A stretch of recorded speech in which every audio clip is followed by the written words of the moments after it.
فرزند زہرا یہ حالات برے ہیں۔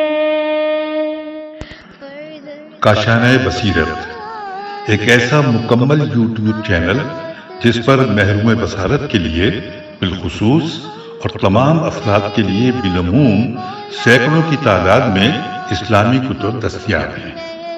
لہذا گزارش ہے کہ آپ اپنی ذمہ داری نبھاتے ہوئے کاشانۂ بصیرت کو سبسکرائب کرنے کے ساتھ ساتھ بیل آئیکن کو پریس کیجیے تاکہ آپ علم کے حصول کے ساتھ ساتھ مذہب اہل بیت کی اشاعت میں بھی اہم کردار ادا کرتے رہیں۔ کاشانۂ بصیرت، کاشانۂ بصیرت، کاشانۂ بصیرت۔ فرزند زہرا یہ حالات برے ہیں۔ اعوذ باللہ من الشیطان الرجیم، بسم اللہ الرحمن الرحیم۔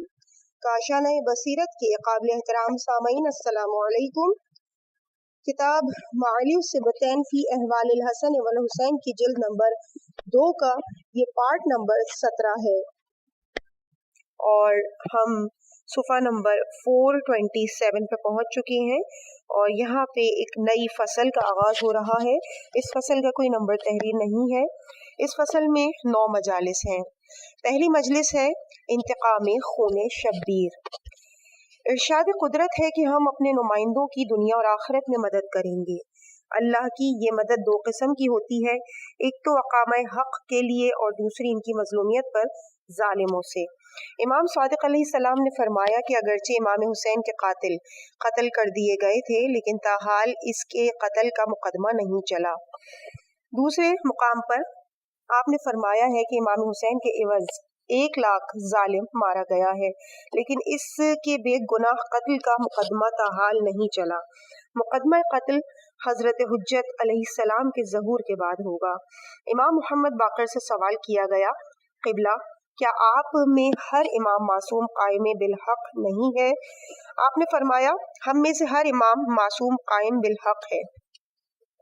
اس نے عرض کی، پھر صرف حضرت حجت کو قائم بالحق کیوں کہا جاتا ہے؟ آپ نے فرمایا، جب میرا جد امجد مظلوم شہید کیا گیا تو ملائکہ نے بارگاہ خالق میں عرض کیا، باری الہ، کیا تیرے محبوب کا محبوب اس بے دردی سے قتل کیا جائے گا؟ اس کا انتقام نہیں ہوگا۔ ذات احدیت نے جواب دیا، مجھے اپنی عزت و جلال کی قسم ہے، میں اس کا انتقام ضرور لوں گا، لیکن اپنے محبوب کی امت کا امتحان لے کر۔ اس کے بعد ذات احدیت نے نسل امام حسین سے معصوم ائمہ کے انوار ملائکہ کو دکھائے۔ ان انوار میں سے ایک نور بحالت قیام مصروف عبادت تھا۔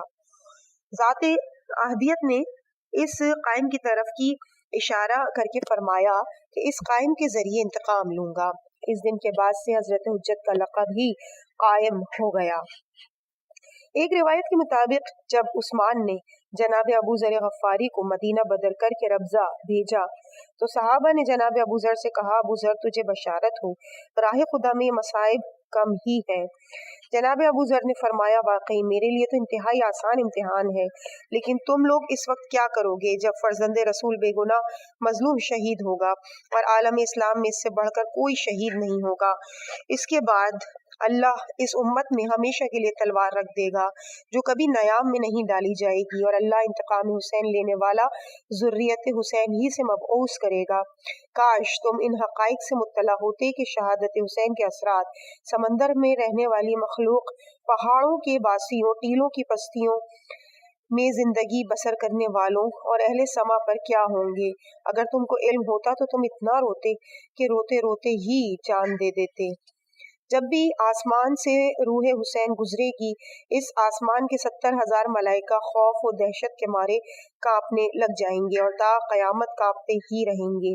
آسمان پر جو بادل بھی چمکے اور گرجے گا، وہ اپنی گرج اور چمک میں قاتل حسین پر لعنت کرے گا۔ ہر دن روح حسین سرور انبیاء کی خدمت میں حاضر ہو کر اپنی بے گناہی کی المناک داستان سنائے گی۔ بہار میں امام صادق علیہ السلام سے مروی ہے کہ جب ہمارے مہدی کا ظہور ہوگا تو قاتلین حسین کے بچوں تک کو قتل کرے گا۔ راوی نے عرض کیا قبلہ ارشاد قدرت ہے، کوئی ایک دوسرے کے جرائم کا ذمہ دار نہیں ہوگا۔ آپ نے فرمایا اللہ نے سچ فرمایا، لیکن تمہیں کیا معلوم کہ قاتلین حسین کی اولاد اپنے آبا کے اس عمل سیاہ پر کتنا فخر کریں گے اور اپنا تعارف اس طرح کرائیں گے کہ ہم قاتلین حسین کی اولاد ہے۔ اور یہ تو تجھے معلوم ہی ہے کہ جو شخص کسی کے کام پر راضی ہوتا ہے وہ بھی اس کام کرنے والے کی طرح ہوتا ہے۔ اگر ایک شخص مشرق میں قتل ہو اور مغرب میں رہنے والا اس مقتول کے قتل پر راضی ہو تو گویا یہ بھی اس کے قتل میں برابر کا شریک ہے۔ بہار میں امام سجاد سے مروی ہے کہ مدینے سے روانگی کے بعد کربلا میں شہادت تک فرزند رسول میں ہر محفل میں جناب یحییٰ کا تذکرہ ضرور فرماتے تھے۔ جناب یحییٰ کا واقعہ کچھ یوں ہے کہ بنی اسرائیل کے شہنشاہ کی بیوی بہت بوڑھی ہو گئی تھی۔ اب اس نے سوچا کہ کیوں نہ اپنی بیٹی بادشاہ سے بیاہ دوں۔ جب اس نے بادشاہ سے بات کی تو بادشاہ نے جناب یحییٰ سے پوچھا، آپ نے فرمایا وہ آپ کی بیٹی ہے اور کسی بھی شریعت میں کوئی باپ اپنی بیٹی کو بیوی نہیں بنا سکتا۔ چنانچہ بادشاہ نے اس شادی سے انکار کر دیا۔ جب ملکہ کو پتہ چلا تو وہ اپنی بیٹی کو اچھی طرح بنا سوار کر بادشاہ کے سامنے لائی۔ لڑکی نے رقص کیا، بادشاہ فریفتہ ہو گیا۔ بادشاہ نے بڑھیا سے لڑکی مانگی، اس نے کہا اگر یحییٰ کا سر دے دے تو لڑکی دے دوں گی۔ بادشاہ نشے میں بدمست تھا، اس نے جناب یحییٰ کے قتل کا حکم دے دیا۔ جناب یحییٰ کو شہید کر دیا گیا اور سر بادشاہ کے پاس لایا گیا۔ بادشاہ نے جناب یحییٰ کا سر سونے کے تشت میں رکھ کر اس بڑھیا کو ہدیہ بھیجا۔ ذات ہدیت کے حکم سے زمین نے اس بڑھیا کو اسی وقت نگل لیا، لیکن جناب یحییٰ کا خون زمین سے ابلتا رہا۔ خداوند عالم نے اس قوم پر بخت نصر کو مسلط کر دیا۔ بخت نصر نے بے شمار قتل کیے۔ ایک مرتبہ اپنی گشت کے دوران جناب یحییٰ کے مقتل سے گزرا، خون ابلتا دیکھا، ساتھیوں سے پوچھا، انہوں نے تمام تر قصہ سنایا۔ چنانچہ بخت نصر نے قسم کھائی کہ جب تک یہ خون بند نہیں ہوگا اس وقت تک میں بنی اسرائیل کو قتل کرتا رہوں گا۔ اس کے بعد اس نے بنی اسرائیل کو قتل کرنا شروع کر دیا۔ 70,000 قتل کے بعد بھی خون نہ رکا۔ اس نے پوچھا کیا اس علاقے میں بنی اسرائیل سے کوئی بچ گیا ہے؟ لوگوں نے بتایا ہاں، فلاں جگہ پر ایک بڑھیا رہ گئی ہے۔ اس نے اس بڑھیا کو لانے کا حکم دیا۔ جب وہ بڑھیا آئی تو بخت نصر نے اس بڑھیا کو اسی مقام پر قتل کرنے کا حکم دیا جہاں سے خون ابل رہا تھا۔ جب اس بڑھیا کو قتل کیا گیا تو خون رک گیا۔ ذات ہدیت نے اپنی محبوب نبی کو وحی کے ذریعے مطلع کیا تھا کہ یحییٰ کے عوض میں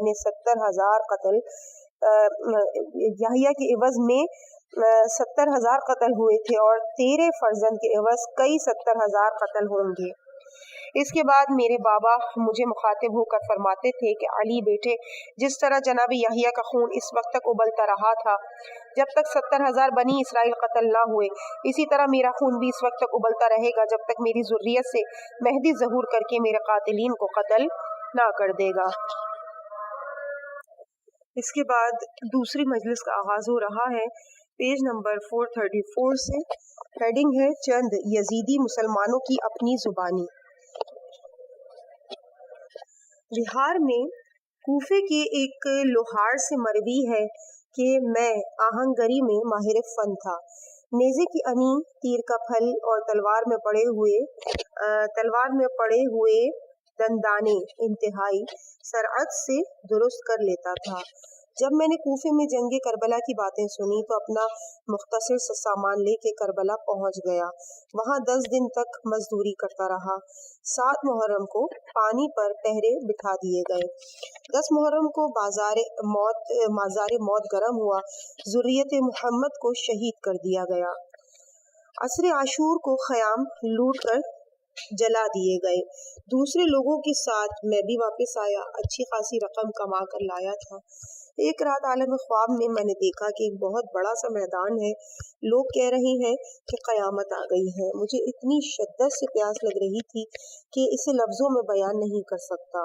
وہاں جتنے بھی لوگ تھے ہر ایک زبان منہ سے باہر لٹکی ہوئی تھی اور ہر شخص شدت پیاس سے بے حال تھا۔ سورج آگ برسا رہا تھا اور زمین آگ اگل رہی تھی۔